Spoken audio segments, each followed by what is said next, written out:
Dragon Slayer is an academy that exists in the video game our boy loves to play the most. The game has this typical setting where you strive to become a prominent slayer and serve humanity by eradicating the menace from this monster-infested realm. By defeating monsters and completing various quests, you can upgrade your in-game character to a force that can rival the gods themselves. And that's exactly what our boy likes about his game. He's been grinding his ass off and raising his heroes to unprecedented heights. After literally raising 1,000 NPC students to S rank, the system prompts him with a special quest, an exclusive quest only he has been able to access so far. With the quest tagged as EX rank, it goes without saying that the loot he's going to gather from this quest will be EX rank too. Sounds lucrative because he can enhance his heroes to EX level, especially since S rank was the highest you could go just until now. As soon as he starts the quest, he finds himself transmigrated into the Dragon Slayer Academy game. Unlike many transmigration stories, this dude isn't even shocked or confused about how the hell he got into this digital world. It's as if getting pulled into the games you love is something that happens every Tuesday.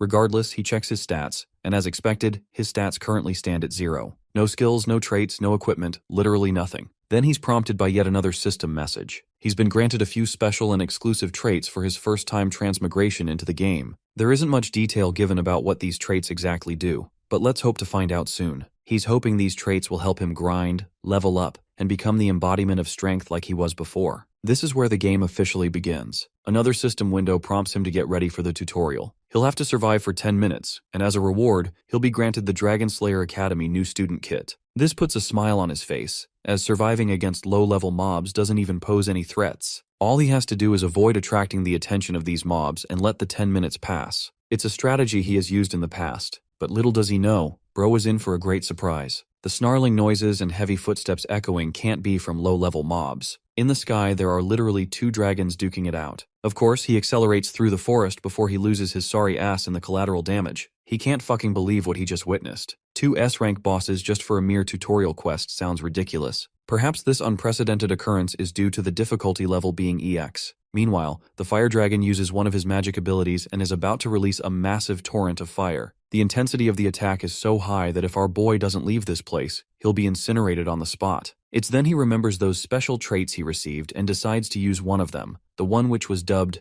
Copy. As the name suggests, Copy basically allows you to temporarily copy others' traits and skills. But to successfully copy a skill, you need to take a closer look at that particular skill. The second requirement to copy a skill is that you first have to identify the target's name and rank. But being the former champion of this game, fulfilling the second requirement isn't that hard for him. And without further ado, he copies the target's trait, known as Elemental Resistance. With the help of this Elemental Resistance skill, he avoids getting burned. It would be great if he could snag a skill too, but he currently can't use any due to lack of mana circulating in his body. Suddenly, he notices the wind blowing backward, all courtesy of this fire dragon who is about to exhale a massive torrent of fire. The other dragon, with electricity traits, is also preparing for a massive breath attack. Sensing the danger, our boy starts running in the opposite direction before he's gone for good. Breath attacks are the signature moves of dragons. Even with his elemental resistance, the risk of getting cooked alive still looms if he gets caught in the mess. As he's running away, both dragons unleash their strength, causing a massive blast. By that time, the 10-minute countdown has run out, resulting in the completion of the quest before he got cooked alive. As a reward, he's been granted the Dragon Slayer Academy uniform, a student ID, along with a train ticket. For Tutorial 2, he has to board the train to find himself at Dragon Slayer Academy. The scene promptly cuts to the train set to depart for Dragon Slayer Academy. With the high influx of students enrolling, the train is jam-packed with no seats to spare. So one of the students with a katana asks a passenger to accommodate him in the cabin. But the only response the katana guy gets is dead silence from a girl who's sleeping soundly without a care in the world. Right at that moment, our boy also hops on the train, hoping to get a spare seat for himself too. The katana guy sheepishly points out how this girl sleeping there doesn't seem to be in the mood to respond. Right then, the girl in question wakes up from her slumber. Our boy insists she share her spare space, and the girl seems more than willing to entertain his request. As he makes himself at home, he introduces himself as Kimho before thanking her for the kind gesture. The girl reciprocates the greeting and introduces herself as Seo Ye-in. And as for the dude with the katana, he's feeling utterly devastated to see the unfairness of this world. He didn't get permission, but our boy did. Even though no one asked, he introduced himself as Hyun Wu. And once again, the only thing he gets in response from Seo Ye-in's end is dead silence. Anyhow, he too helps himself and takes his seat, grateful for the opportunity. Kimho questions Hyun Wu about the reason he was late to catch the train. The katana guy reveals how he witnessed 2 dragons on the way, a sight so magnificent it nearly made him forget about his main agenda of the day. Well, my guy also remembers seeing those two monsters, but his experience wasn't that pleasant, something he'd rather avoid remembering. The train finally begins to move. About this Dragonslayer Academy, it's the place our boy kept coming back to every time he raised a new hero. So he basically knows everything about that place, like the back of his hand. This is part of the reason he isn't really excited to visit that academy, since there's nothing new to explore. Or at least, that's what he thought until he boarded the train. The students in his cabin, along with the other students and train staff, Kim doesn't recall seeing any of them. They're totally unfamiliar and new people, not some random NPCs he remembers. While this world shares great similarities with the game he once knew, the cast is completely different. This also means the upcoming events and quests have been altered too. So while trekking through the game, he wants to stay cautious about the unknown. Right now, the thing bugging the hell out of him is the blank stares he's getting from the girl beside him. About Yeon, she possesses these special eyes that can turn anything into stats and comprehensible data she can use. For example, she can see through all the stats or anything she needs to know about this katana guy sitting in front of her. She can see this dude is just your average Joe with mediocre traits. But as for our boy, his stats are incomprehensible. No matter how hard she stares at him, she fails to figure out anything about his strength, making him stand out. This is exactly why she's been staring at him with a clueless expression on her face. She recalls how her manager told her to get all cozy and nice to anyone she's interested in. That way, she can get closer to them. So, taking that advice to heart, she pulls out her suitcase, consisting of some important stuff and snacks she brought for the journey. In an attempt to appear nice and get closer, she offers him one of her cookies. Of course, Kim is naturally bewildered by this sudden and unexpected gesture coming from her. But saying no would be considered rude, so he takes the cookie. To further strike up a conversation, he casually asks if she baked them, and the girl responds affirmatively. Now it explains why the taste is pretty average. Kim then turns his attention toward Hyun Wu and questions him about the peculiar longsword resting beside him. The katana guy takes major pride while revealing that this thing is a sacred relic belonging to his martial sect. The reason it's wrapped up like this is because he hasn't qualified to break its seal yet, so he's left it wrapped. Until the day he becomes worthy of this katana, he'll use this spare iron sword as a substitute. As they're having their conversation, a guy with blonde hair barges in impromptu. His upbeat mood and big smile totally alter the vibe of the cabin. He too stumbled here while looking for a place to sit. Kim doesn't particularly like noisy guys, and this particular guy seems kinda shady. He already knows this dude isn't here looking for a seat, so he wants him to reveal his true intentions. The suit guy feels a little awkward after getting his lies laid bare. He pulls a business card out of his coat and introduces himself as Shin Byung-chul. He sells errand services to his clients along with a bunch of other services an average person would require in their day-to-day life. He promises to find you anything, for the right price of course. Our boy expresses his skepticism, but this snake tie continues to preach the good about his services. Kim has already seen through this shady dude who's running this shady business under the radar. Even now, this dude is being chased by the authorities for promoting his illegitimate business around. Throughout his whole pitch, he kept taking glances over and over outside, as if he's in deep trouble and being chased by someone. The guy denies such accusations and tries to run off before it's too late. Well, it's indeed too late already. The disciplinary committee has shown up here to take necessary action against this guy. The dude knows he's screwed. About this disciplinary committee, it's a group formed by students themselves that handles law and order within the academy walls. Yes, the same disciplinary committee that holds more power than the government itself. These guys waste no time flaunting their authority and demanding this business guy hand over the illegitimate stuff he isn't supposed to carry here. Poor dude tries to defend himself, highlighting how negligible his offense is, yet he's being treated like some fucked up cannibalistic serial killer on a leash. The head of the disciplinary committee immediately penalizes the poor guy with an electric shock for not cooperating enough. She's a lightning-type mage, something Kim finds very special and unique about her. After all, lightning-type mages aren't easy to find. Conveniently enough, he has one of the copy skill slots empty, meaning he has the perfect chance to grab her skill while he has the time. So, Kim decides to put this tasteless cookie to some better use. He promptly throws it on the ground, ready to use it as leverage against the disciplinary committee. Meanwhile, the disciplinary committee leader is already planning to proceed with the next step now that this shady dude has once again refused to cooperate. The only option she has left is to subdue him forcefully and confiscate everything from him. She throws a bolt of lightning shaped like a hummingbird, ready to penetrate the poor guy's body. When it looks like this dude is going to get screwed, my guy extends his hand and grabs that lightning attack before it can hit the target. Of course, that leaves the disciplinary lady in absolute awe.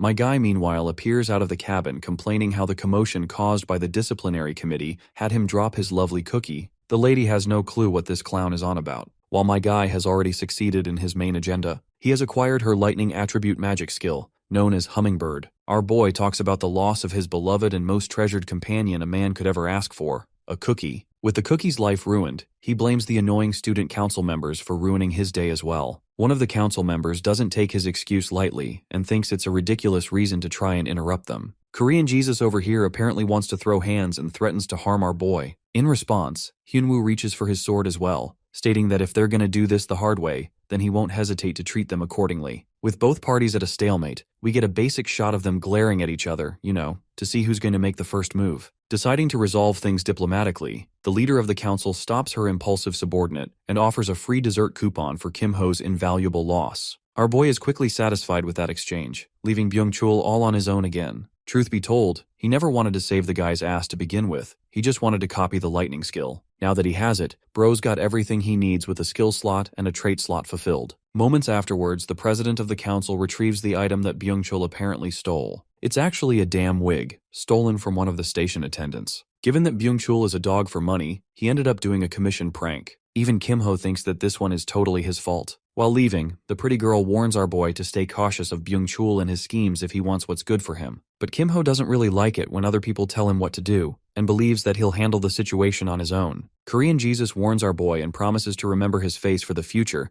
and as for Hyun Wu, he's busy investigating the discipline committee and learns from Byung-chul that these guys are the best of all the elites. Their current president, the one who shot the hummingbird spell, is called Song Chun-hye. Her name is so recognizable in fact that Hyun Wu realizes that she belongs to the famous Song family, the one that governs the Topaz Tower. This woman, apart from her good looks and immaculate outfit choices, isn't someone to be messed around with. Her grandpa is the Thunderlord Song Gyeong-yoon, and let me tell you what, I don't even know the guy, and I already feel sorry for Chun-hee's future boyfriend. As for the background on the chumps that were following her, they're not exactly some randoms either. Among them is Jo Byok, a notable student of the Fist King. Then there's Han Soman, an excellent student of the Sword Empress herself. Finally, there's Gaeum Yohan, and even though I'm mocking the dude, he's actually the lone heir of the Golden Lotus Pavilion. After running an introduction to the committee members, Byung-chul thinks that it's time for him to head out. With him gone, Hyun Wu curiously turns to our boy, addressing the whole cookie sacrifice ordeal that he pulled off. It strikes him as strange that Kimho would risk himself in a fight over a single cookie. Revealing the truth, Kimho states that he actually came in to check on the epic lightning magic used by Chun-hye. This explanation surprises Hyun Wu, because he did see our boy stepping in to block the hummingbird spell, which leads to Kimho quizzing his knowledge of the spell. Brainstorming for a minute, Hyun Wu reflects that he hadn't seen a usage of the spell ever before, and even having caught a visual demonstration of it, he couldn't even see the released lightning hummingbird. It's as if the attack never intended to damage its victim in the first place, but rather stunning them in place. Kimho hears his explanation and agrees with half of what he said. He goes on to delve deeper on why it's called the hummingbird spell in the first place, as it is inspired by the unique flight pattern of the bird. You see, in a typical demonstration of the spell, its performance hinges on the ability of the mage. The fact that she used the hummingbird is a testament to Chun-hee's skills. Now, if our boy was up against a professional mage, he wouldn't have been able to catch the hummingbird, as the caster would easily be able to manipulate the flight pattern.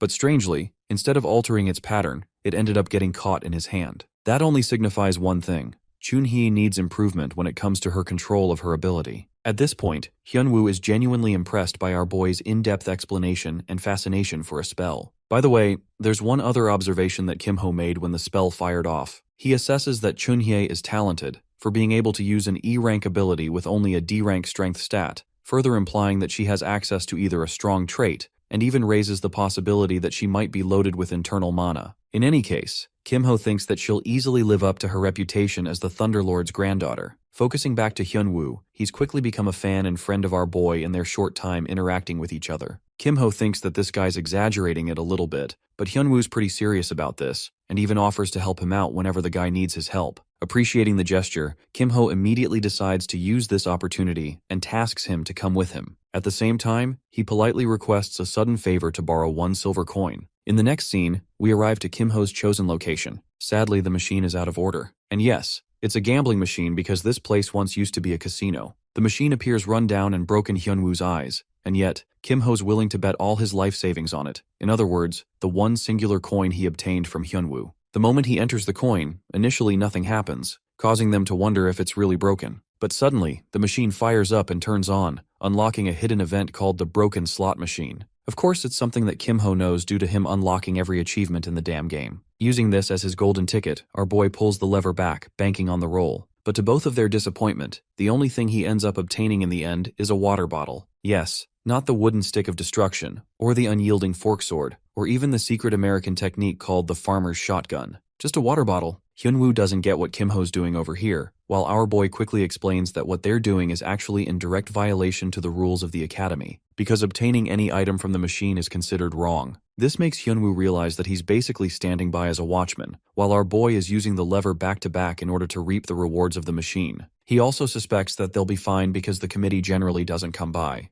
And well, let's just add that to a famous last words before death documentary, because only 1 second after, the discipline committee member Soman quickly comes to check on what they're doing. Soman reminds them of the consequences of using the machine, which will result in demerits. Clearly, the situation has flipped over its head, causing our boy to instruct Hyun Wu to keep her busy for a bit. The cute girl also reminds Kimho's accomplice that he's going to get punished too for helping a student violate rules. But to her disappointment, Hyun Wu genuinely doesn't mind facing the consequences. In fact, he unsheathes his blade, intrigued to test his abilities against the student of the Sword Empress. Soman also decides to get ready for the battle, and learns about his name. Without wasting time on any more introductions, Soman lunges into the battle with a powerful initial thrust. Her heavy attack is blocked by Hyun Wu, who then initiates a counterattack. However, Soman evades it without any trouble. After maintaining some distance, Soman channels some energy into her weapon and bolts ahead with incredible speed. Taking to the air, she uses her entire body weight for a downward strike. The force of her attack is so heavy that Hyun Wu uses both his hands to block it. Kimho's also watching the fight unfold, realizing that Hyun Wu is severely lacking when it comes to internal energy, hindering his performance in the fight. At the same time, our boy doesn't want things to get over too quickly because he's here for the full show. Gesturing his hand towards the swordsman, Kimho supplies an amplification spell, boosting the swordsman's magic core from grade E to grade C. However, this buff has a time limit of 1 minute and a cooldown period of 1 hour as well. This singular minute is the deciding factor for Hyun Wu, who is still struggling to keep up with the impressive Soman. The battle continues as the timer runs down to 14 seconds, making Kimho reflect that slot machines are usually avoided because of their inherent gambling nature. However, there is a piece of knowledge that none of the players know about. Its secret feature is actually the guaranteed jackpot trigger. Think of it as a pity system when it comes to your average gacha game. Initially, the players start the game with 5 coins, and right now it's Kimho's 5th and final spin. This time, however, he's dead confident in using the extra piece of silver he borrowed from Hyun Wu. Turns out that right after the 5th spin is over, the 6th spin confirms a jackpot guarantee. It's not even a fair chance, but a guaranteed 100% chance of hitting the best reward. The slot machine finally churns out the best thing it has to offer, which in this case is the dark ice crystal of rank C. The crystal comes with a potential hazard that it could cause the player's own death if used incorrectly. Anyway, the situation gets troublesome for our boy because the blue-haired baddie is about to stab him from behind. However, Kimho was ready for that, and knew that his trusted companion would step in to help him. Hyun Wu does end up deflecting the blow, but at the cost of shattering his iron sword. The time duration comes to an end, but to Soman's shock and horror, this man literally drinks the dark ice crystals even after reading the warning sign. Right away, the system initiates a status of frozen on his body. As you can expect, bro starts choking out, like that one satisfying scene where Joffrey gets poisoned in Game of Thrones. But interestingly in our boy's case, the frozen status keeps applying and removing itself, causing an unending loop. And only 1 second later, Kimho rises like nothing even happened, stunning both the committee member and Hyun Wu. Shortly after this scene, Hyun Wu asks about what he consumed from the vial, to which Kimho responds that it was a mana-replenishing elixir. Let's talk more about the unique 6th spin of the slot machine.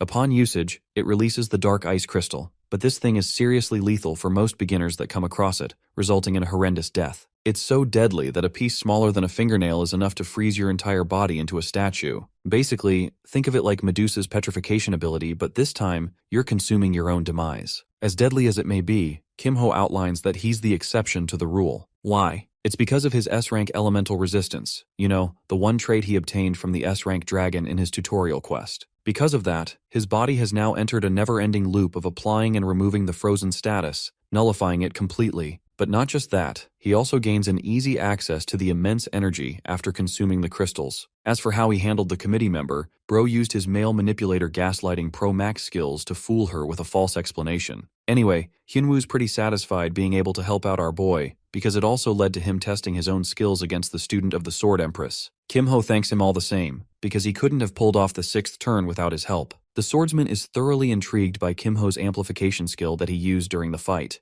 However, our boy turns him down and states that he can't use it anytime he pleases, which is actually true because of the cooldown factor. Kimho's explanation is fair because even Hyun Wu understands that a powerful skill like that must have its own drawbacks. As for the sleepyhead Yane, she's barely catching on to their words. Speaking of which, our trio is about to reach their destination called the Dungeon Island, the final station of the train. Dungeon Island is famous for its enormous number of dungeons, and it was formerly a place reeking of criminals who didn't exercise any kind of law. Everything changed when the Dragon Slayer, the first and most memorable hero, made his mark on the island. First, he took care of every last criminal, then he conquered all the dungeons on his own, and finally built a city using the island as its foundation. That city led to the creation of the Dragon Slayer Academy, the place that fosters the growth of incredible warriors. Arriving at the institution at last, Hyun Wu is amazed by the attitude of the crowd. The place is filled to the brim with many different students coming from all walks of life. Unexpectedly, the trio ends up bumping into Chunhye, the committee leader, who wants to see our boy back in her office. The scene cuts to the meeting in the committee room, a place of interrogation that is notorious for being so frighteningly life-changing that anyone who goes inside never returns the same.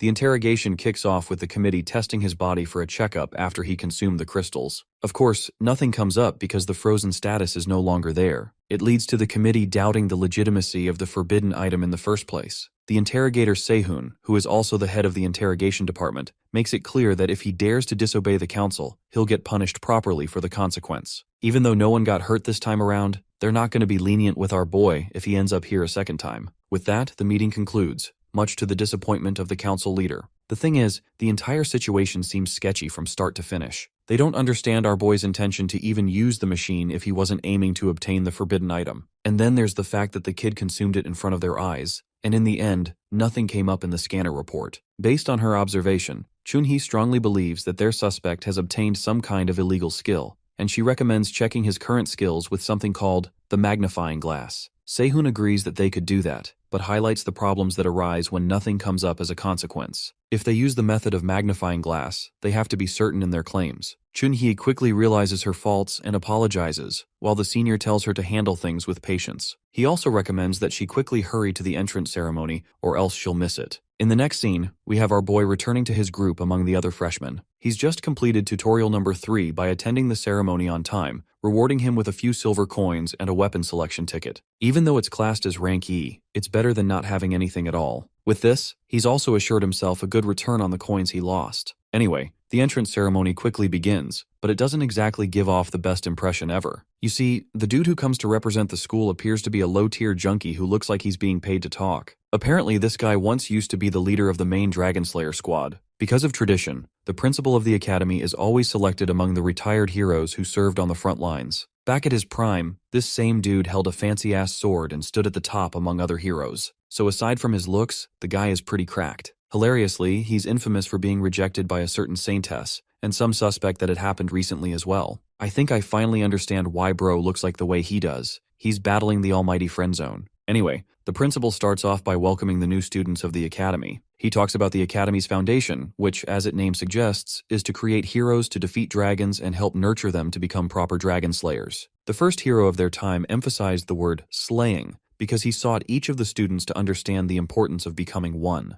Kimho understands that this is supposed to be a welcoming announcement, but goddamn, the yap session is so long and cumbersome that half the students are falling asleep. I'm gonna go ahead and do you guys a favor by skipping the unending announcement dialogue. We get to the part where this man finally comes to the end of his announcement. The announcement concludes, and the only person excited like a puppy is none other than Hyun Wu, who finds it a meaningful experience, while any normal person like our boy couldn't stand it one bit. The swordsman has apparently grown used to long yap sessions because of his old master's ranting. Anyway, the ceremony reaches its second stage, as the students are reminded of the updated list of forbidden items for the year. If they're found possessing such items, they'll face consequences accordingly. Aside from that, the new students are going to be tested in the ground level of a dungeon to prevent any risks in the future. Instructor Four Eyes places importance on keeping it a safe environment for everyone and reminds them to follow rules. With that, the ceremony reaches its end. The students are in disbelief. The eternal announcement of death has finally ended. Right away, Byung-chul finds our trio and offers to get food with them.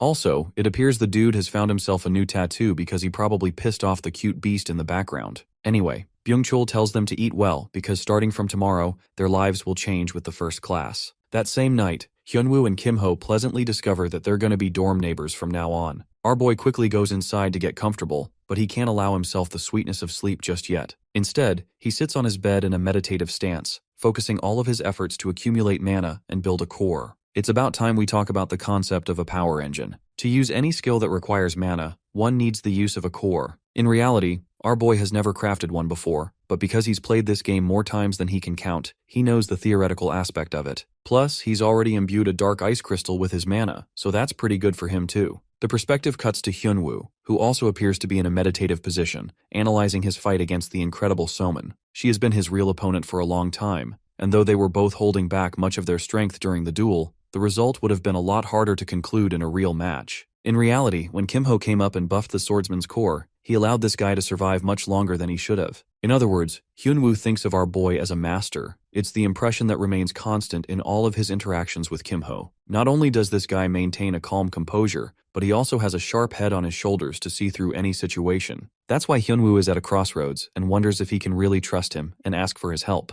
However, he quickly comes to the conclusion that it isn't right to make it a transactional relationship with his first friend. Instead, he prioritizes helping himself with his own abilities. And that leads us to the next day at the temporary classroom. The students are all gathered here chatting about, and the sleepy Yane has finally arrived too, even though her groupmates thought she'd end up pretty late. Surprisingly, the classroom doesn't have a teacher around. The class has already begun, but still no one's here to take control, which leads to the impression that their teacher isn't a punctual person. Finally, someone steps up and enters their class, causing the students to feel excited at first, but horrified in the next moment. Yeah, well, you'd understand too once you see this guy's face. Looking like a serial killer who has just escaped jail, the teacher announces himself as their homeroom teacher, Lee Sudok. Right away, he addresses one of his students to inform everyone of his famous name. The terrified girl quickly reveals that he's known as the Villain Hunter. She gets it wrong and tries again by calling him the Human Butcher, which is another one of his nicknames. Meanwhile, our boy is reflecting on his understanding of the situation. Let's zoom out and focus on the Academy's world itself.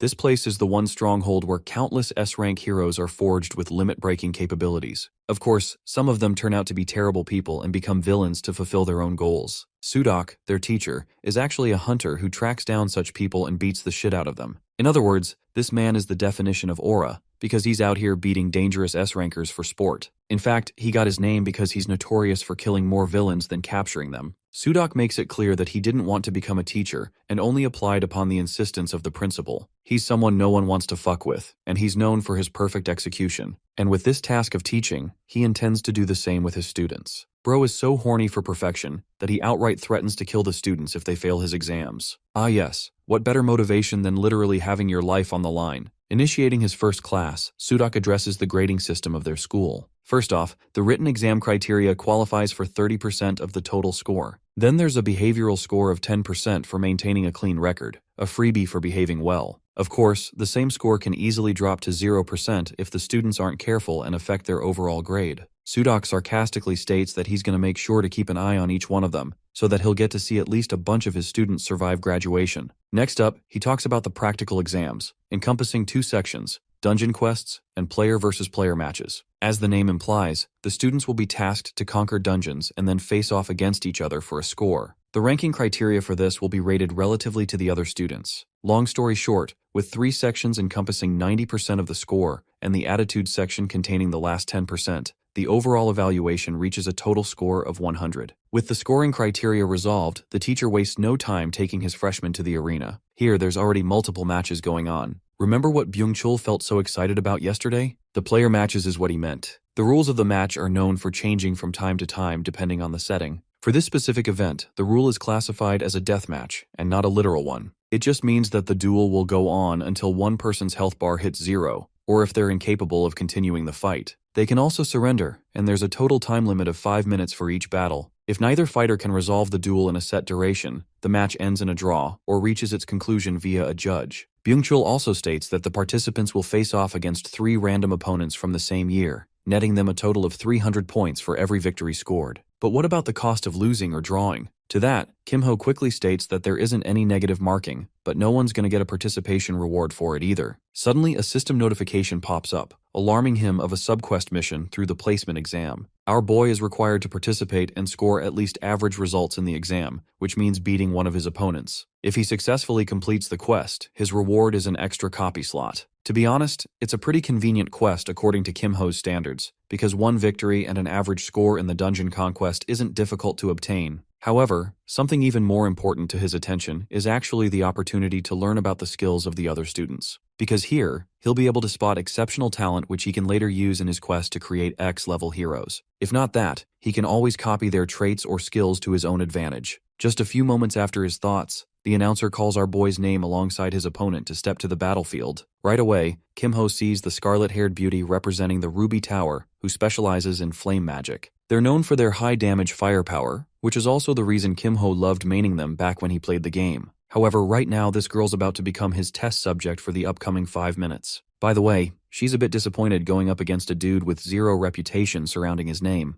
To her, he's just a damn nobody. Not just that, he's carrying a sorry-ass earth staff, which honestly looks like a glorified can for an old man. It's almost insulting to her that he's brought a pathetic E-rank staff. From these observations, she concludes that her opponent definitely isn't from the Emerald Tower, which also implies that he's not an Earth Specialist mage. This makes her wonder if his goal is to use support magic with the staff. She theorizes on his usage of the staff, as their fight quickly kicks into motion. Yanwa treats him as a supporter caster and prepares a powerful combustion skill, deciding to end the battle in one move. Right after she cast her ability, the audience found themselves enamored with her representation of the Ruby Tower. However, to Yanwa's complete shock, her opponent's health is fully intact. It's true that she wasn't expecting a one-hit kill, but the fact that she couldn't even dent this guy is just insane. When the smoke clears, our boy confidently smiles at her confused state. The fight is on, and Yanhwa's already on edge, questioning why her attack didn't connect. Thinking that her opponent must have deployed the Dispel ability, she changes tactics and decides to use a spell that can't even be blocked by a Dispel technique. What she does is cast a column of explosive flames all around him,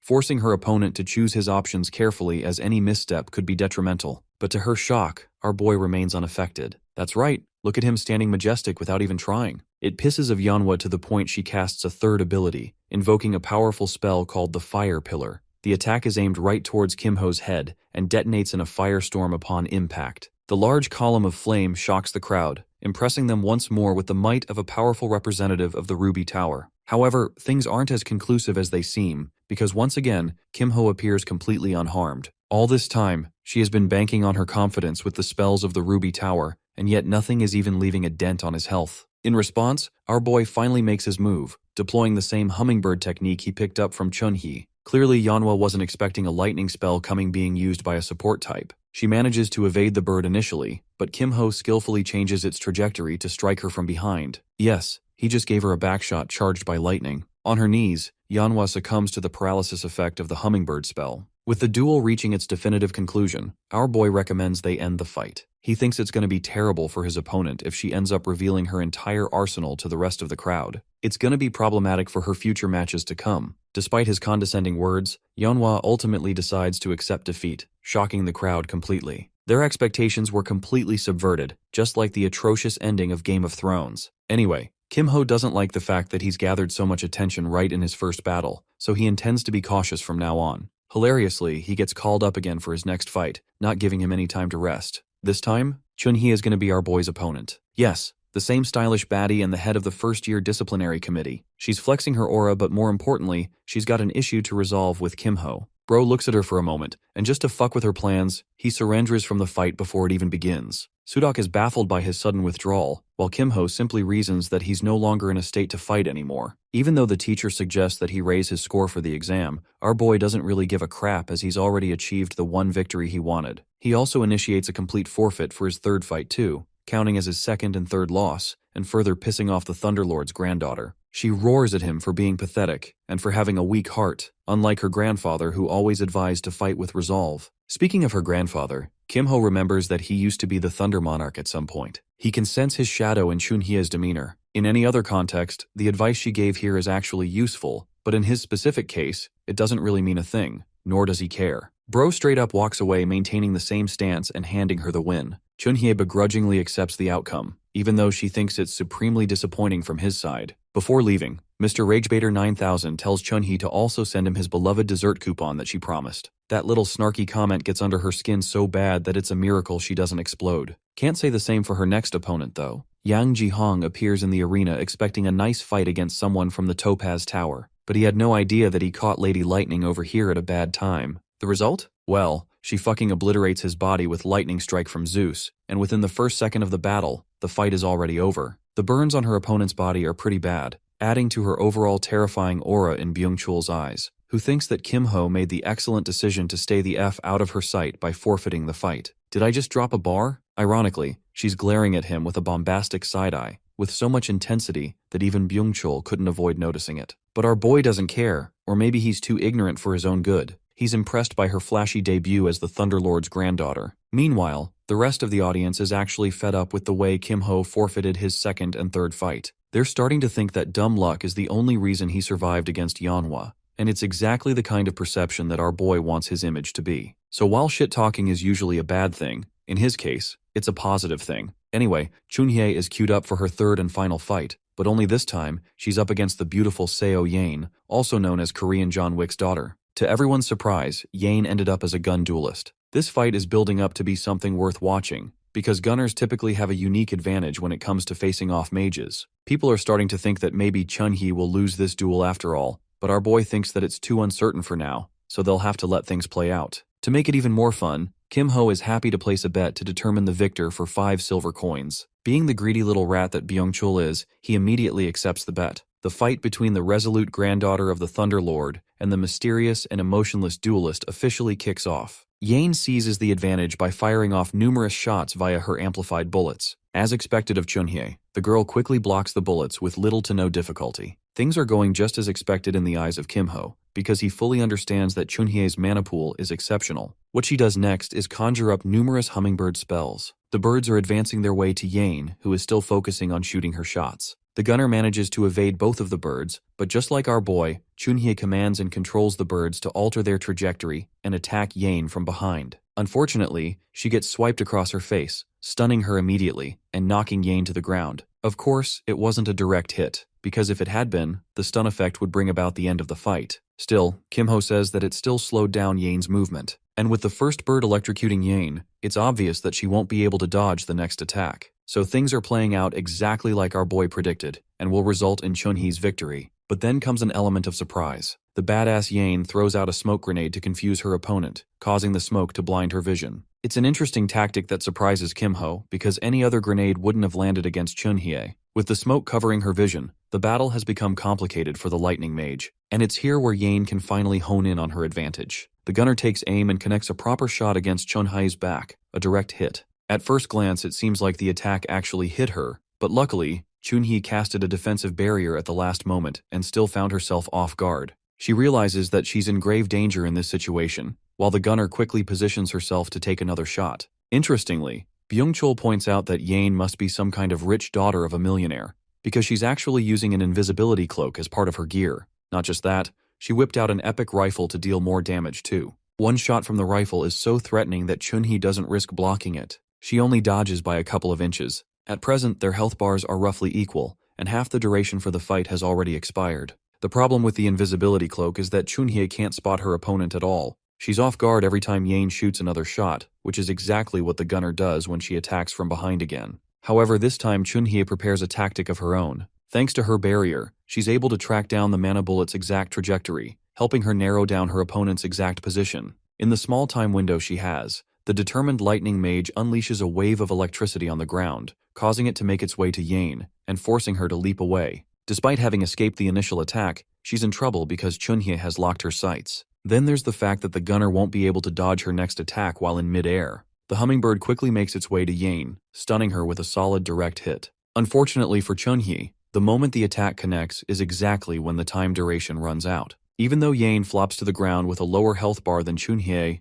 the fight is over. Byung-chul is shocked while Kimho appears unsurprised, because after seeing the committee leader's skill, he can confidently say that no one can best her in a direct flight. By default, because Chunhye has more health, she is ruled as the victor. At the same time, he finds Yane's abilities to be rather impressive to have lasted this long. As for the bet, poor Byung-chul ends up losing and surrenders the coins, but he wants to place another one right away to gain back the money. Our boy realizes that this dude is addicted to gambling, so he declines the offer. Back at the arena, the majestic swordsman Hyun Wu has arrived to face his opponent, the Fist King's disciple, Jo Byok.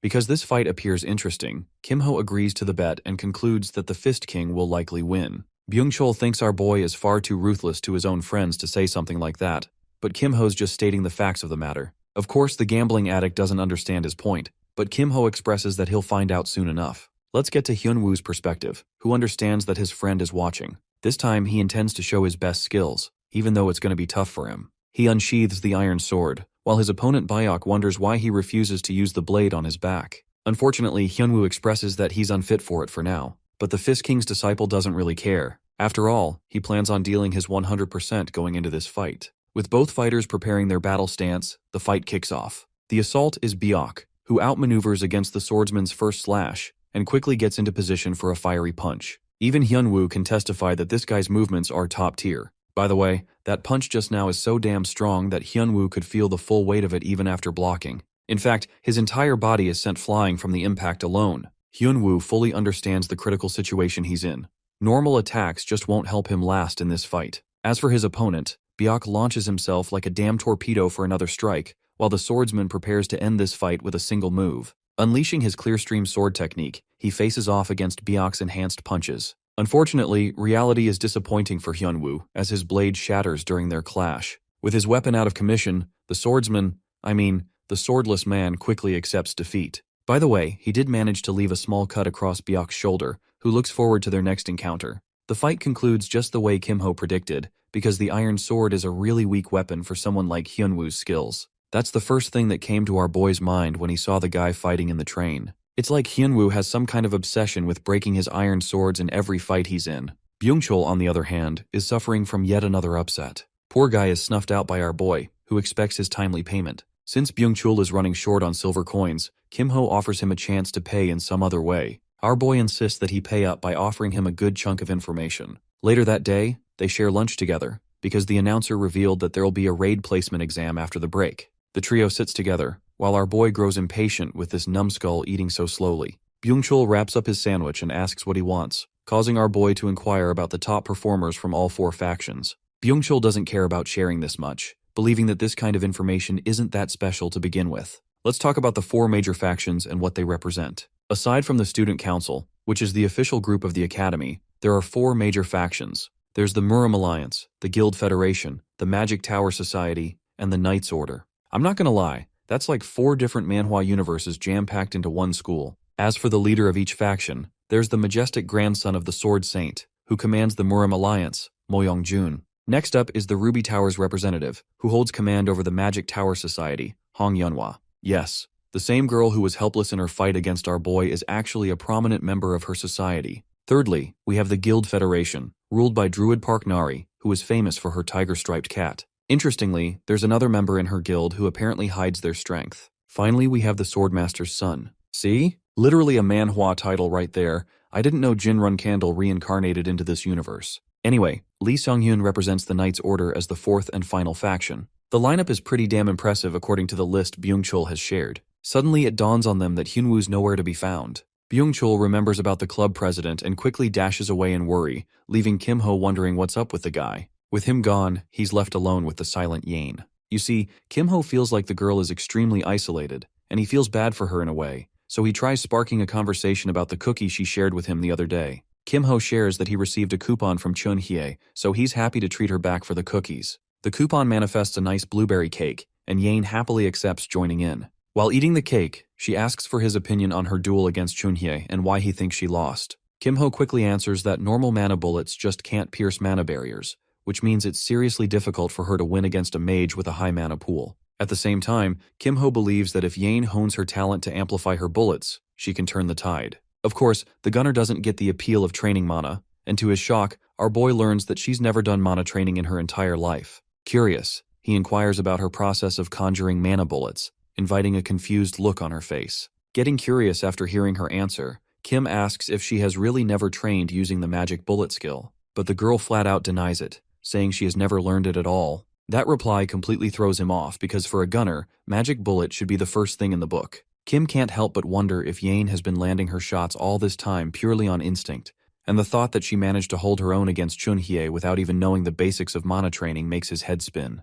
Realizing just how lost she is, Kim decides to offer her a bit of help, explaining that once she gets the hang of mana control and learns the magic bullet skill, things might actually start to feel a whole lot easier for her. Later on, it is already time for the placement exam. As the students gather in the hall, their homeroom teacher begins to explain the rules for the conquest exam. Standing in front of a portal, he tells them that the test will take place inside the dungeon known as the Mist Forest. The nervous guy then starts laying out the dungeon's special conditions, starting with the first rule called high score. It basically means the number of monsters each student defeats within 10 minutes will be counted as their score, so the objective is to take down as many monsters as possible before time runs out. The second rule is something they call the fixed zone, and to put it in plain terms, it is more or less a rank-locked area where every piece of gear, every trait, and basically everything gets downgraded to F rank. The homeroom teacher informs everyone that even their core will be affected by this rank lock, and warns them not to get any funny ideas, especially when it comes to managing their mana. After laying that out, he starts calling names one at a time so the students can head into the dungeon. The room quickly fills with groans and complaints as most of them start whining about how unfair the rules are, which only makes the teacher realize just how useless the majority of them seem, aside from a few decent ones like Han Somi and Choi Jung-pi who might actually stand a chance. Next up, he calls in the following batch, which includes Kim and Yane. As they prepare, Kim casually tells her to try using a rifle and recommends going for headshots on anyone who dares to get too close. Meanwhile, Chunhye can't help but find it strange that some guy who is not even a gunner is busy giving out tactical advice like he's some sort of expert. After that, they split up, and Kim steps into the dungeon alone. It's been a while since he last visited this place, so he takes it as a chance to test just how much stronger he's gotten. As the timer begins, he wastes no time and takes down a goblin who clearly thought his little ambush was clever enough to work. In the Mist Forest, monsters spawn wherever they want, making things tough for students who aren't used to the chaos. But like with every system, this dungeon isn't without its flaws, and Kim knows the biggest one lies in its fixed patterns that tend to repeat.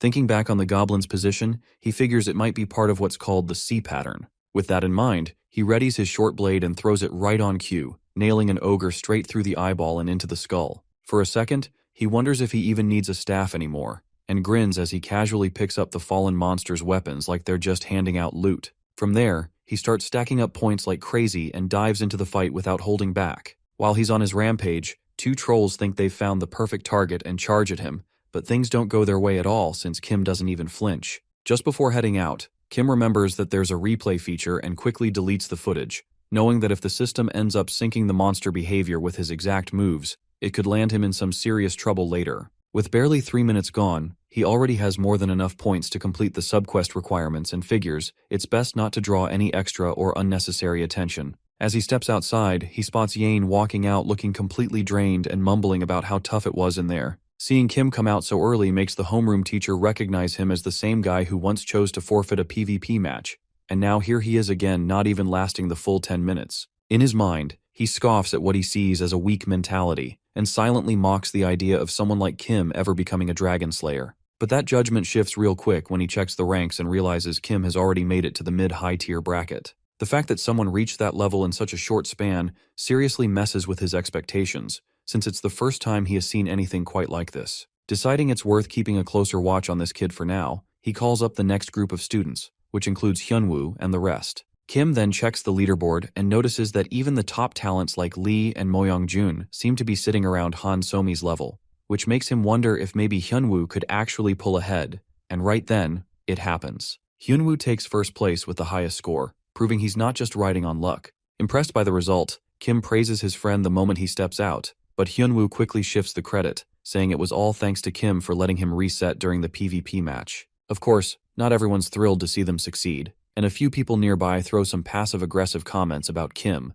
but Hyun Wu starts getting riled up while Kim casually winks at him, signaling him to ignore the noise and save the energy. When Kim asks if the test is done, Hyun Wu points out that Chunhye's score hasn't shown up yet. Meanwhile, inside the dungeon, Chunhye is clearly struggling as goblins surround her, and she barely manages to slow them down. Just then, she remembers what Kim said to Yane about aiming for the head and decides to try it herself, channeling her mana into one solid point while drawing her bow for a heavy shot. In the end, her score ends up being pretty low, and as it flashes in front of everyone, she gets flustered and mutters under her breath about how unfair it is to show her score like that. The homeroom teacher then calls off the exam and announces that the results will be out tomorrow, telling everyone to rest up till then. Right after dismissing the class, he heads straight to the computer guy without wasting a second and demands to see the replay from Kim's conquest exam. The guy tries pulling it up right away, but things take a turn when he realizes the replay wasn't saved at all. That clearly doesn't sit right with the teacher, so after a bit of digging, They end up finding out the obvious truth that Kim had deleted the footage himself,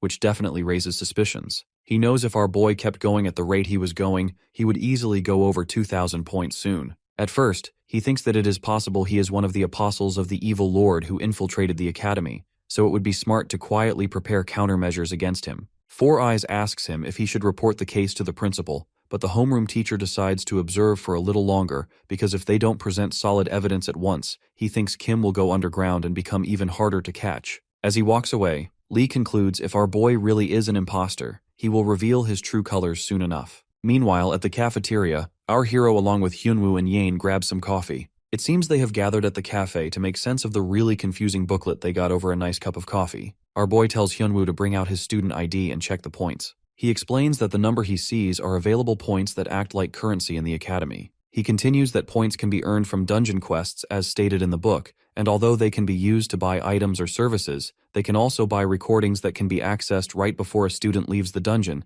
including replays of other students. As he shows off the replay of Soman, he buys for 100 points. Seeing the recording of the blue-haired girl accessible so easily leaves Hyun Wu completely speechless. Kim says since Hyun Wu has a solid score, his probably sells for a lot of points too, and that's exactly what happens. As Hyun Wu watches in surprise, he gains 300 points from people buying his dungeon replays. Kim's buddy immediately realizes that is actually really bad because other students can analyze him and discover his weaknesses. He tells Hyun Wu that although he got lucky due to special rules inside the dungeon, everyone will find out soon enough he has a really weak core. But because of how much points are worth, the gamble is worth it. Then, our hero reveals that there is a special training room where the mana is dense, so it allows him to cultivate and grow faster. Hyun Wu shoots out of his chair in amazement that such a place even exists, but Kim tells him not to get too excited because there are strict conditions on entry. Hyun Wu quickly guesses that it probably costs an arm and a kidney, and he confirms it costs a whole 500 points for only 6 hours.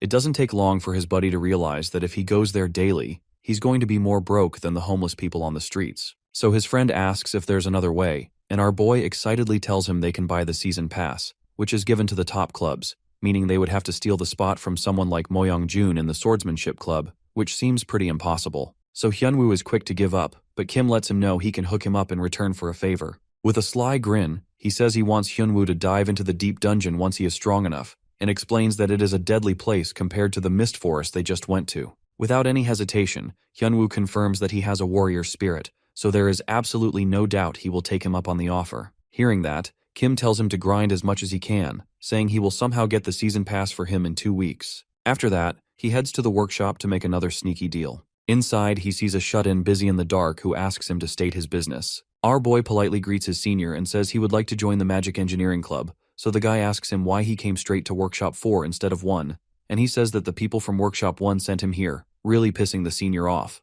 The guy straight up tells him to say what he wants and leave instead of annoying him. As he turns around, Kim notes that his senior has a B-rank magical engineering skill and happily copies it without any respect for consent. After that, he looks around in search of something, and the moment his eyes land on it, a sly grin flashes across his face. He grabs a shiny blue cube and asks his senior if it's valuable at all. The man says that it's pretty useless trash because it's so complex no one can replicate anything like it.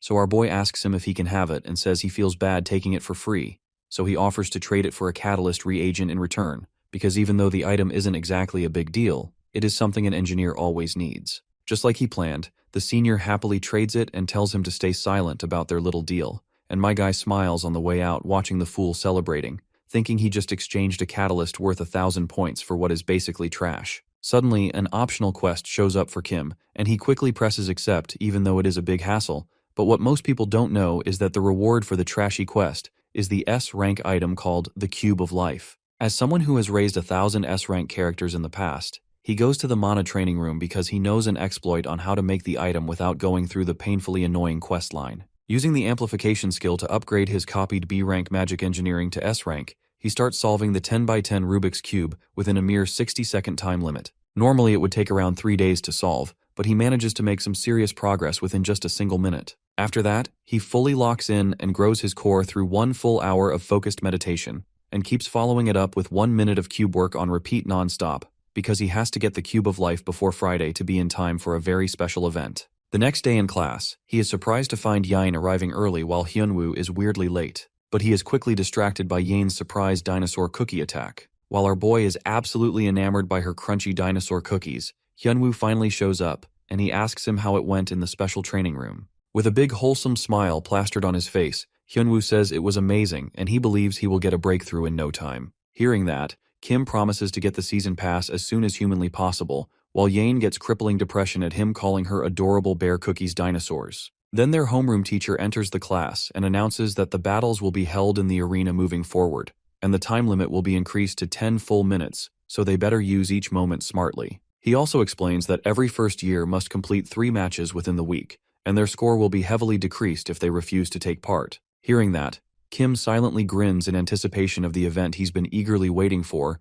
and thinks it's finally time to destroy the competition. He checks the system panel and notices a subquest that increases the reward based on how many victories he gets after playing 3 PvP matches. Because of that, this time he knows he cannot afford to lose and has no choice but to win. He tells Hyun Wu to come along to the arena with him, but before he can leave, Yane grabs his arm and mentions that she is free today. Everyone nearby stares at them thinking a proposal is about to drop, but their hopes crash immediately when they realize it's just about a training session the two had planned. Later in the afternoon, when the arena is completely empty and Kim is casually goofing around with his friend, a red-haired guy named Ji-hong suddenly walks in and starts mocking him for forfeiting the battle against Miss Song. He calls Kim a coward, which instantly fires up Hyun Wu again, but Kim calmly waves him off and keeps things from escalating. Still, Kim has no plans of going easy on the redhead and begins provoking him by pointing out that they both ended up with the same score in the placement exams. That ticks Ji-hong off even more as he yells about how insulting it is to be compared to a coward, and in an attempt to prove his point, he challenges Kim to a one-on-one duel right there.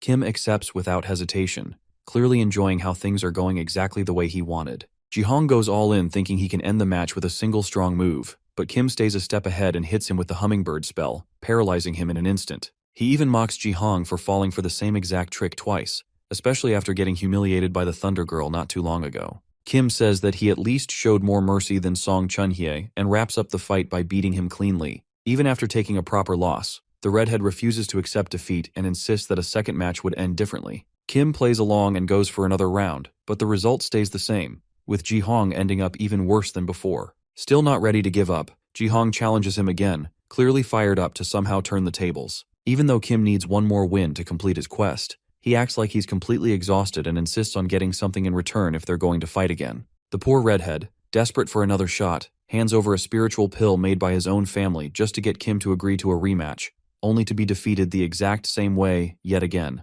This time, the beating finally knocks some sense into him, and Ji-hong admits his loss, even apologizing for all the rude stuff he said earlier. He tells Kim he was wrong to call him a coward and says he misjudged him, but Kim casually tells him to keep acting like he's a coward for now. While the request seems a bit sus, Ji-hong ends up agreeing without pushing any further. Once he's done stacking up his 3 wins, Kim checks in with his friend and finds out that Hyun Wu has also managed to secure 2 victories. Hyun Wu says he still has one more match to go and tells Kim to head off first while he wraps things up. Kim then makes his way to the Mana training room where he starts working with Yane, patiently teaching her the basics of magic bullets and helping her grow stronger. The girl turns out to be a fast learner, and the way she picks up everything leaves Kim genuinely impressed. Their training keeps going until it's finally her turn to fight, and she walks into her match against a green-haired guy named Kwak Ji-cheol. The guy tries to get clever by using the terrain to stay hidden, but Yane just smiles and takes him out like a bird on a wire, securing herself a clean and easy win. Later that night, the homeroom teacher reviews the match replays and notices a few things that feel off. His eyes go wide when he sees Yane's battle and starts questioning how someone could improve this much in just 2 days.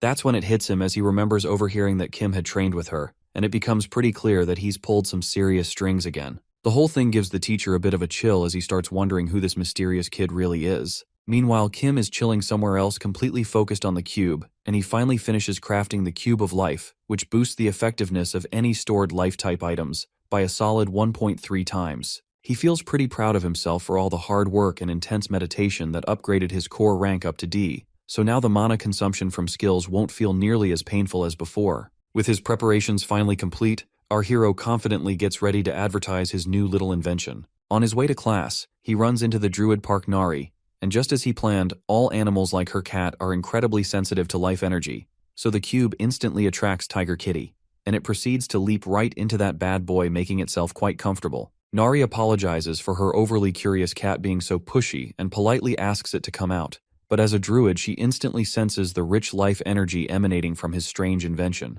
Right then and there, Kim tells her he has to go, so it would be great if she could take back her cat more clingy than his ex. Intrigued by the mysterious cube, Nari asks him if he is from Class 3, and after that she finally takes her leave while still apologizing, resulting in a major success in Kim's quiet mission to grab the Nature Club's attention and snag that precious season pass. Then, he gets fully ready for his long-anticipated main event. Later in class, the teacher is reading off some boring lecture, but he intensely waits for just one more minute until the event is triggered. After class ends, the students begin unwinding and chatting around, when suddenly a deep red aura shines brightly, and a pulsating orb appears out of absolutely nowhere. Lightning erupts from the mysterious orb and strikes every student in the room, but their panic is short-lived as it disappears just as fast as it came. At first, they think nothing really happened, but as they begin to notice numbers printed on each other's foreheads, our hero instantly recognizes this as the surprise inspection known as the ban wave. It uses some fancy sci-fi magic to detect whether students possess any inappropriate toys or illegal items in their inventory and locks them away.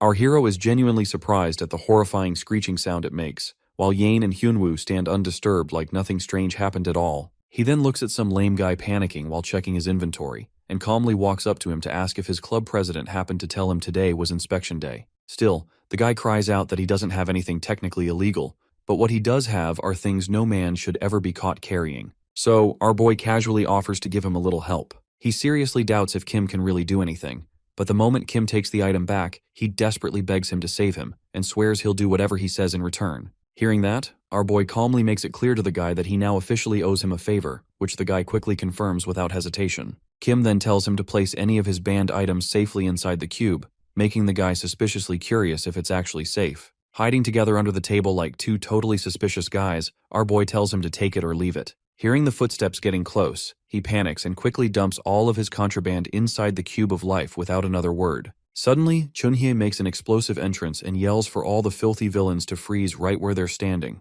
She immediately notices the boys hiding under the table and demands to know what exactly they're trying to hide.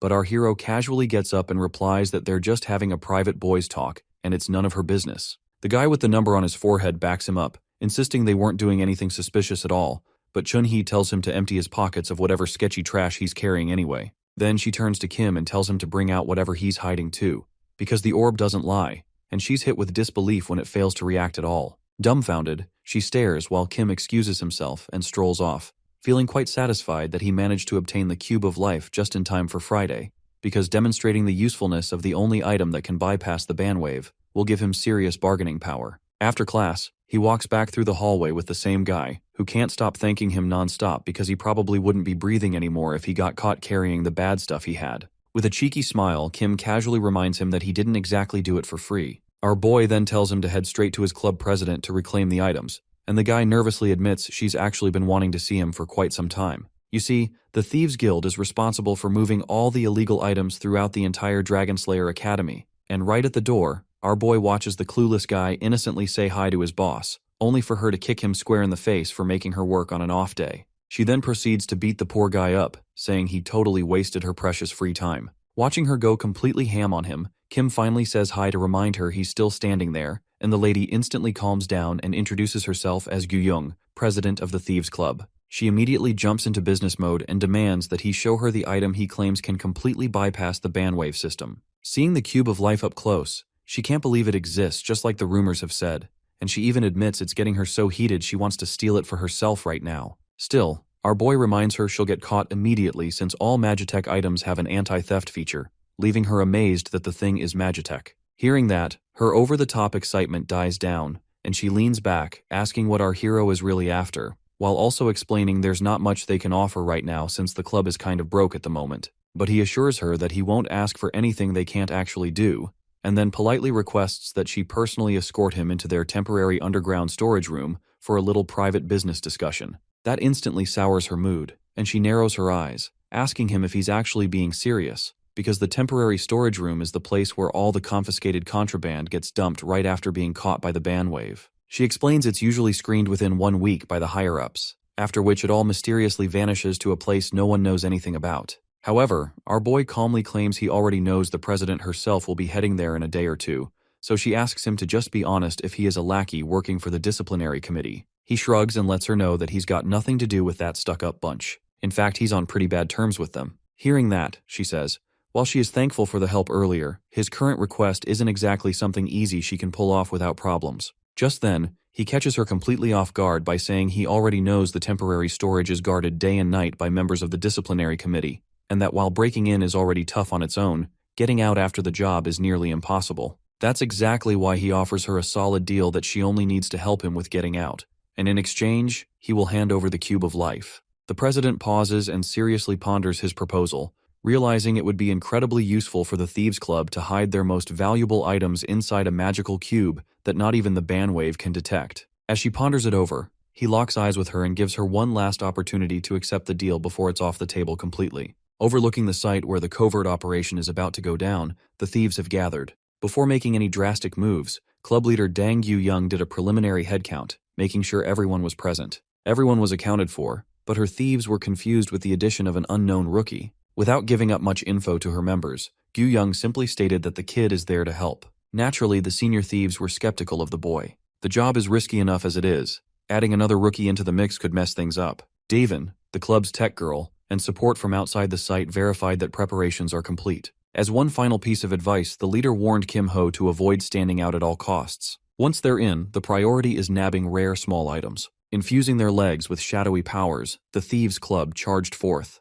The technique was called Silent Steps, a handy B-rank movement tech. Since the life cube had been crafted, Kimho felt free to clear magic engineering from his skill slot and replace it with a crucial stealth skill. All it takes is seeing the club execute the tech. Meanwhile, the sole guard manning the entrance was wholly unprepared for what was about to happen. Suddenly, he saw bizarre butterflies flying around him. When he figured that something fishy was going on, the butterflies had already detonated, turning into a restrictive substance through shadowed flight. It was a perfect rope and gag to deal with unprepared guards without causing severe harm. In this old building, the third floor secretly houses a ton of confiscated treasures. It's only natural that the authorities placed countless security spells around the place. After bypassing a decent bit of those traps, the group was spotted by a patrolling guard inside. The patrol tried to raise his staff but was quickly tied up and neutralized by the thief twins. Afterwards, they encountered even more guards, and the group swiftly and efficiently dealt with security personnel without unnecessarily shedding blood. They eventually reached the final corner leading to the temporary storage room.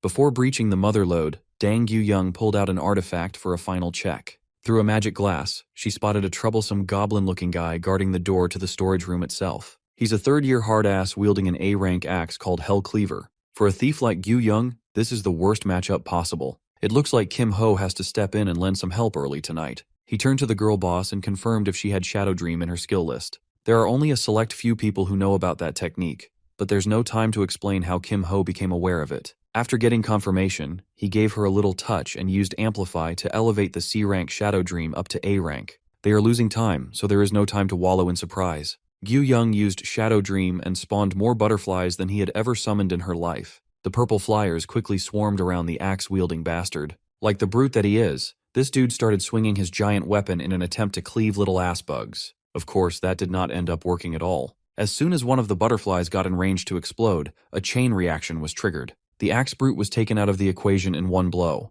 He looked like a cocoon ready to come out with wings. A-rank skills are A-rank for a reason. Yu-young made a mental note to confront the freshman about all this crazy shit after the mission is finished. With the last line of defense neutralized, the thieves were left to feast on treasure. While they were looking for shiny and valuable stuff, Kimho did a little personal shopping on his own. The banned item list at the academy mostly restricts items with dangerous side effects. If it's something that damages the body or mind, it will be banned. Tonight, Kimho is targeting banned items with elemental penalties, like this shock stone that causes paralysis. With his S-rank elemental resistance, these items are practically free of drawbacks. After a few minutes of careful scouring, he finally felt satisfied with his haul. Since they have a little more time, he might as well browse for some skill books. Skills with severe elemental penalties tend to be strong after all. Browsing through stacks after stacks of skill books, he finally found something that caught his attention. It was a smoldering book giving off incredible heat. Since Kimho is lacking in the combat skills department, this grimoire depicting a fiery fist is a godsend.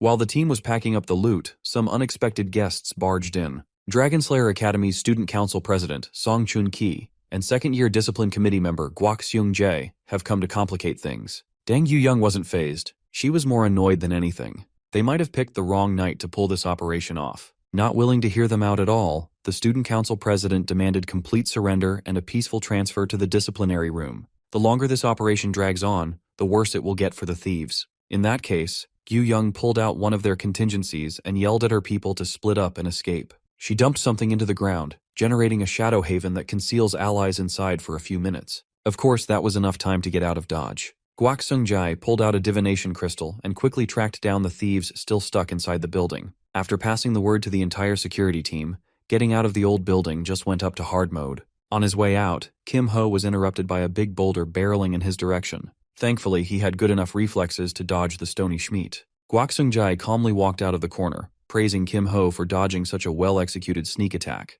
Sungjai is up to date with his homework. He knows most members of the Thieves Club, but this black-haired kid was entirely unfamiliar. Perhaps a freshman. Kimho didn't even give a verbal response. He's smart enough to hide his speaking voice in front of the authorities, and Guak Sungjai respected that. If he won't speak, that essentially means surrendering is off the table. All around the ground, sharp stone pikes protruded and tried to destabilize Kimho. After closing enough of the gap, he summoned an electric hummingbird. Guak Sungjai clicked his tongue and summoned stone cannons held by tree roots. He sent a barrage of cannonballs in hopes of knocking the thief out, but the hummingbird simply drifted around the sea of balls with grace. This nerd had never seen bird control this good ever in his life. If he didn't put up a defensive spell in advance, he'd be toast now. As he recovered from the shock, the freshman thief ran past him with silent steps. Unfortunately for Kimho, he was forced to take the only path out, and that path just happens to be riddled with a kill trap made of more rock cannons. Guak Sungjai detonated another barrage, seemingly intent on making an example out of this freshman.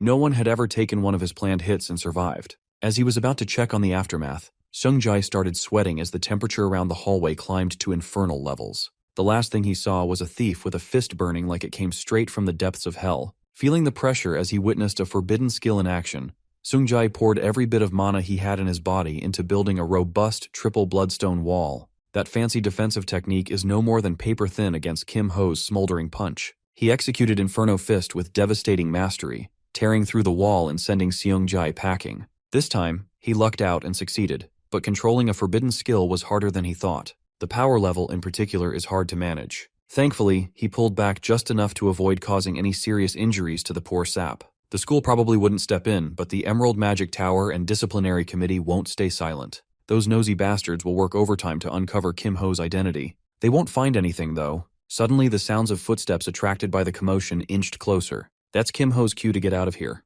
As he silently steps out of the battlefield, the freshman disciplinary kids arrive. The very next day, a few people were escorted to the Student Disciplinary Committee's Room of Truth. Sitting in the hot seat, Dang Gyu Young acted her ass off while claiming innocence. She's been in custody for so long that she ground down the student council president and left the room. Disciplinary Committee Chief Oh Se-hoon took over the interrogation process and went with a gentle approach. He calmly handed the temporary storage's item ledger to Gyu Young, and she rifled through the pages with elation. She inwardly thanked Kimho for getting involved. Page after page, small but valuable items were pocketed by her club. The committee chief and everyone else know the culprit, but they don't know the method they used to keep the items, nor do they have any concrete evidence. As usual, Gyu Young firmly denied the accusations. If she has to take the fall for a case without real evidence, it won't hold up anyway. For now, the chief can only give a weak-ass disciplinary action to the main culprit. After leaving the Room of Truth, she came across the rest of the disciplinary committee. Counting the heads inside the room, they seem to be short by one core member. Seeing her acting smug annoyed Song Chun-hai. She thinks the mastermind is shamelessly playing dumb. Reaching her boiling point, Chun-hai barked about one of the thieves using something as dangerous as Inferno Fist to send Senior Guak Sungjai to the infirmary. In truth, Gyu Young had no idea what this girl was talking about, but if she had to take a guess, there's only one dude in that operation skillful enough to use a forbidden technique. After being interrogated, the club leader went straight to the club and checked on Kimho's hand. Surprisingly, it looked perfectly fine, no burn marks at all. Kimho didn't bother hiding the fact that he was responsible for that one guy's hospitalization. Forget that four-eyed nerd, it's time to check the spoils of their labor. Looking at the plethora of treasures safely stored in the life cube, Gyu Young drooled in excitement. She had never seen a soup of pretty colors like this before. With this bountiful harvest, the deal should be considered fulfilled. Just as Kimho was about to leave, Gyu Young stopped him with a proper invitation to join the Thieves Club. She promised to take care of the rookie if he lets her. Last night she saw arrogance and greed. In her eyes, this boy is the embodiment of a perfect thief.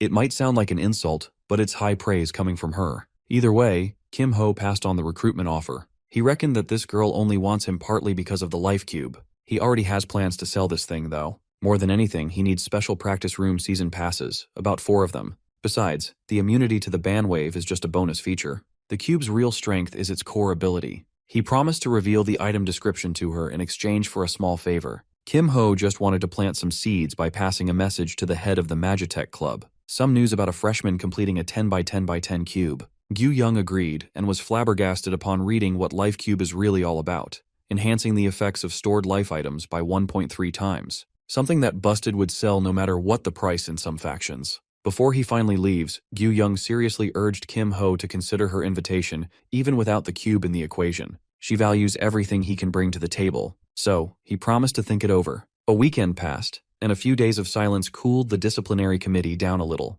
Today, Kimho is heading to class with the permanently lethargic Seo Ye-in. It's only Monday morning, and she's already moving like a zombie. As they got closer and closer to their next class, Kimho became more and more certain that he was being tailed by some brats from the Emerald Magic Tower or the Nature Club. He doesn't really care if they snoop, but nipping the problem in the bud is the less annoying way of dealing with this kind of thing. So he let Ye-in go to class first while he cleaned up some rats. Seo Ye-in quietly relented, but she also noticed the two barely hidden snoops. Kimho turned around and directly confronted the annoying duo. The girl was alarmed, and the boy was arrogantly pleased that Kimho saved him the trouble of initiating the confrontation. He proudly claimed to be a mage from the Emerald Magic Tower. The blue-haired girl was much more polite with her approach, formally inviting Kimho to meet their leader. Of course, he firmly rejected such an invitation. If the tower leader needs something from him, the leader can come himself instead of sending lackeys. The boy was pleased that Kimho wasn't cooperating. Putting on a glove, he had been itching to hit someone to the batter in the message. In that regard, Kimho agrees. Without giving the rat a chance to finish his monologue, Kimho sent a hummingbird flying. Upon landing, it completely paralyzed the green rat, making him convulse uncontrollably. Miss Rat watched her partner quiver on the ground, not knowing what to do. If it's a fight they are looking for, Kimho is always open for business. Knowing that she's no match against someone as decisive as this guy, Miss Rat apologized for causing trouble. Judging by the hummingbird's movement, she could tell that this Kimho guy is a skilled fighter. She apologized and he turned around. At least one of the rats had enough brain cells to know when to quit. Miss Rat believes that the rumors about Kimho being a coward are nothing but a lie. Mr. Rat, on the other hand, believes that the Ho simply got lucky with a hit. He was already plotting his revenge when a magic bullet cut through the bullshit and hit the back of his skull. Miss Rat quickly scanned the surroundings, terrified of the unseen sniper that could be hiding anywhere. She tried to be polite and smart, but Miss Rat was implicated and shot in the head. The Emerald Magic Tower representatives were effectively neutralized. In the class, the instructor discusses how dungeons are designed to drain those who enter. Running out of resources inside is tantamount to failure. Surprisingly, Seo Ye-in got in her seat later than Kimho, maybe because she was busy sniping some bitches outside. Finally, the instructor announced that their next raid test will be in a time attack format. Surface-level dungeons can be challenged multiple times in practice mode, but you only have one shot at the real thing. For a time attack, one must rest the target and destroy the totem within 5 minutes to pass clear. Students are encouraged to practice their most efficient route before the live raid starts. Since this will be a duo challenge, Shin Byung-chul immediately clung to the last exam's top scorer, Go Byun-woo. Kimho gave the guy the go-ahead to pair up with another one of their friends. It looks like his partner has already been decided as soon as the instructor announced. Seo Ye-in clung to his sleeves while declaring that they are a pair now. Just when you think Miss and Mr. Rat are done being punished, we turn our attention to the Emerald Magic Tower. Some smooth head guy with the power to control trees is pouring his anger and frustration on his lackeys. His brother, a disciplinary officer, was beaten by a thief after all. Smoothhead managed to control his emotions, dropping Mr. Rat before things could get out of hand. Sitting on his wooden throne, Smoothhead wallowed in his bad premonition. Emerald Magic Tower President Mok Jung-hwa plans to meet the infamous Kimho under the advice of the Nature Club's president, Ha Soo-yeon. The tower's reputation is in the gutter. Perhaps they could bounce back a little if they get their hands on that weird cube. Jung-hwa plans to take it as payment for insulting Emerald. Hearing the boss's plan, Mr. Rat spoke out of turn and volunteered to be deployed once more for a chance to redeem himself. He insisted that he was just careless the first time around. Jung-hwa is open to giving him a chance for redemption, but failure would result in expulsion from the club. Even with such stakes, Mr. Rat confidently took on the mission. Just to be safe, Mok Jung-hwa agreed to lend Mr. Rat a golem to help crush that enigmatic freshman. While schemes are cooking in the Emerald Tower, our boy is running around the Goblin Swamp alongside Seo Ye-in. This is their first practice run, just a trial to get a decent feel for the time attack trial. To earn both the top reward in solo and duo dungeons, the system gave Kimho under a minute to clear both tests. The solo dungeon won't be a problem since he could go all out there. The duo assessment is a little trickier. If he taught Seo Ye-in the fixed pattern of this goblin-infested swamp, speedrunning would be a breeze. However, giving her a cheat code like that won't help her grow naturally. She would benefit more from practicing her own rotations and routes. A few minutes of running and gunning later, the duo finally arrived at the flooded goblin's den, the swamp's boss. Before engaging, Kimho asked his partner if she wanted to go with dodges or full offensive right away. Beating a boss nets the team 120 bonus points. With such a tasty reward in line, how could you not risk it for the kill? Kimho got into the most optimal position to support Yein's DPS using the control that Hummingbird provides. Unfortunately, the boss monster was not dumb enough to tank an obvious attack with his body. Nevertheless, the Flood Goblin's attention was drawn, leaving Yein wide open for a clean shot with her rifle. Upon pulling the trigger, she hit the back of the goblin's bald-ass head. Her magic bullet doesn't have enough damage to pierce through and kill in one shot. If anything, it just made the boss more hostile and erratic. Madly swinging his sword, the Flood Goblin shifted his aggro onto the sniper.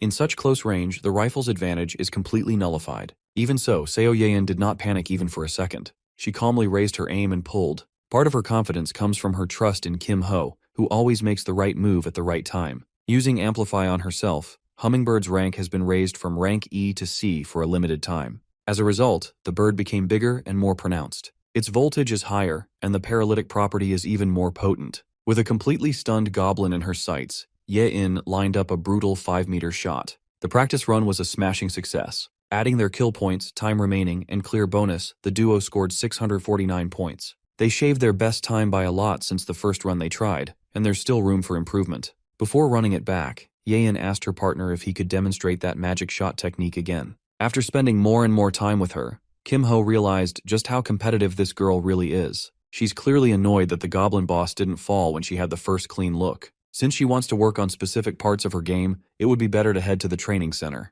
In the shooting range, Kimho devised an extensive lesson on a skill called Discharge. As of now, the quality of his partner's mana shots is top-notch. However, she's merely using them as tools and nothing more, effectively wasting their potential. To demonstrate with an easy example, he shaped a magic bullet and pretended that his hand was a mana gun. This way, he was able to show a more detailed demonstration of the quick mana release with a perfectly timed snap. This is the core principle of Discharge. It's similar to shooting a normal mana shot, but grasping those minuscule adjustments could really change the technique and power drastically. Following his instructions, Seo Yein tried to emulate Kimho's finger gun demo. When she tried to send it forward, the bullet illogically fired backward. For a great gunner, she weirdly lacks all the basics. To lower the difficulty a little, they downgraded to just shooting mana shots instead of forming bullets. Seo Yein's assignment is to perfect her mana shot while Kimho grabs something to eat for dinner. As he was about to leave, she offered him a black card to use to pay for the food. Based on the luster on that thing, Seo Yein must be a filthy rich young lady. Upon arriving at the cafeteria, Kimho took advantage of the unlimited funds and got a little bit of everything. While he was ordering at the counter, that swordsman, Han Soman, noticed him from across the room. Song Chun-hai turned her head and bit the metal fork she was using in half. Composing herself, this is actually a perfect chance to confirm something that's been bugging her for days now. Running up to Kimho, she asked if she could see his hand for a moment.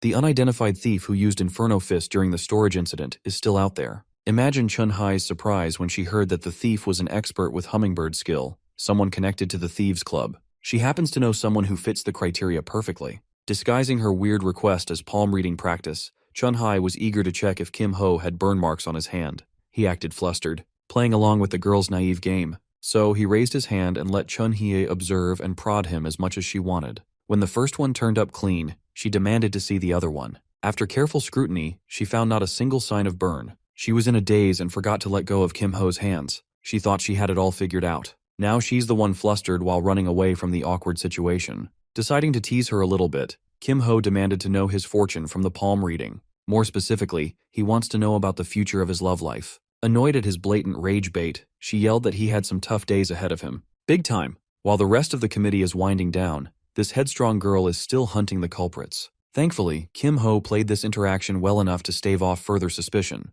The next day came, and the Kimho Yein duo is still at it again with a speedrun practice. This time, she opted for 2 pistols instead of 1 big sniper rifle. This way, she could barrage and blitz goblins with sheer numbers. After dealing with the small fries, it's finally time to bring out the literal big guns. As usual, Kimho took on a more supportive role by spamming hummingbirds as a stunner while Yein dishes out the lion's share of damage. This time, her shots weren't only crisp and deadly, they were powerful enough to tear through goblin weapons uninterrupted. Adding the remaining time, kill count, boss elimination, and clear bonus, The duo scored 728 points. After that clean performance, Kimho gave Yein the praise she deserved for perfectly integrating what she learned yesterday into her battle skills. For the first time since they met on that train, Kimho saw the sleepy lady smile.